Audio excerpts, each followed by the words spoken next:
noches, mi nombre es Laura Marcela Prieto Bejarano y les presento mis alternativas al problema de la corrupción presentados en la materia de ética. Corrupción. La corrupción se está convirtiendo en cáncer que afecta a la economía, hiere la credibilidad de las empresas y de los emprendedores, desalienta la atracción de inversión y talento y debilita todo intento de igualdad social. Hay que tomar conciencia de la importancia de crear una cultura de tolerancia cero con la corrupción y de su complejidad, de sus raíces sociales. Somos un país de increíbles ejemplos que asombran por el descaro y la tristeza que producen sus efectos. Un fiscal anticorrupción que tiene una empresa de corrupción, magistrados de altas cortes, jueces, secretarios, notarios que imparten justicia al mejor postor, funcionarios públicos que ponen a disposición del dinero el Estado, y es algo que va desde los niveles más bajos hasta la cumbre de la escala social colombiana. Robos en la alimentación escolar de los más pobres, maquinaria obsoleta que se presenta como nueva, en fin, no hay lugar, ni entidad y mucho menos proceso que esté excepto del pecado. En Colombia la corrupción ha hecho metástasis.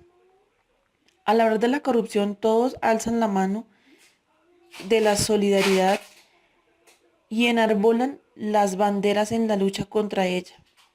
Pero en la práctica seguimos igual, unos aprovechando y otros ignorando.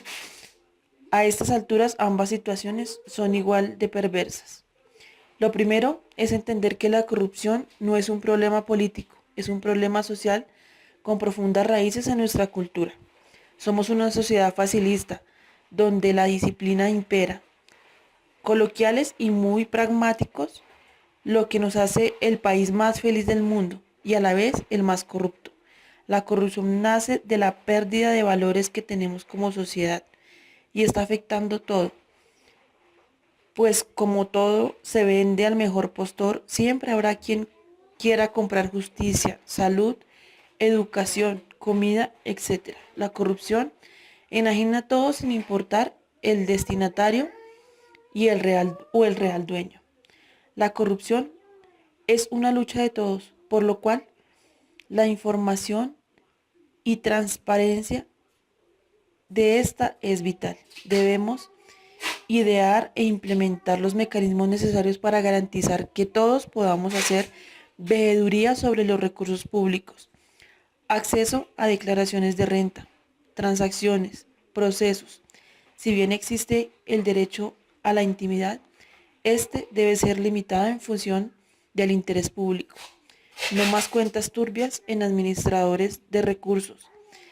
Deben acabarse los ascensos meteóricos de personas que sin meritocracia conquistan rápidamente la cima laboral con fortunas inexplicables y que con los salarios que tenemos en generaciones se podría dar. Debemos llamar la atención a estos casos, pues el señuelo para quienes son buscados por la corrupción para ser parte de este cáncer.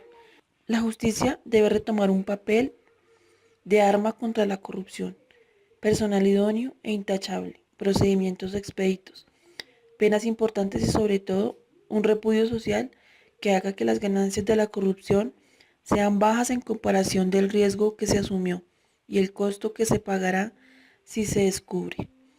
En este punto, hoy somos un desastre. Un corrupto raras veces es descubierto y cuando se hace, confiesa sus fechorías, preacuerda con la fiscalía, sin contar que puede usar la misma corrupción que lo sentó en el banquillo para que lo favorezca. Pasa 3 años en su casa, legalizando el dinero adquirido ilícitamente y sin mayor reproche social paga la sanción penal. ¿Y qué le impone la sociedad? Si esto no cambia difícilmente, se erradicará el fenómeno. Debemos propiciar que cause mayor molestia el corrupto que el indigente maloliente de la esquina. Este cambio de chip es importante para iniciar el verdadero cambio. Un corrupto debe verse como el peor de los criminales, como aquel que más daño hace, y sobre la corrupción debe volcarse todo el reproche social.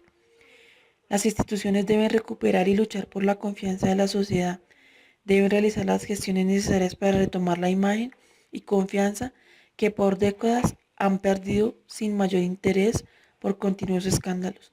Cada institución que realice su trabajo alejado en debida forma es un camino que se le cierra a la corrupción y uno que se le abre al desarrollo colombiano. Por último, la educación debe recuperar los valores. La educación en valores resulta esencial para formar ciudadanos con interés en el bien común, respetuosos del medio ambiente, de la ley y en últimas conscientes de las consecuencias de sus actos. Una correcta educación es la única medicina conocida frente a este cáncer. Concientizar y formar criterios fuertes que no sucumban ante las tentaciones que ofrece la corrupción.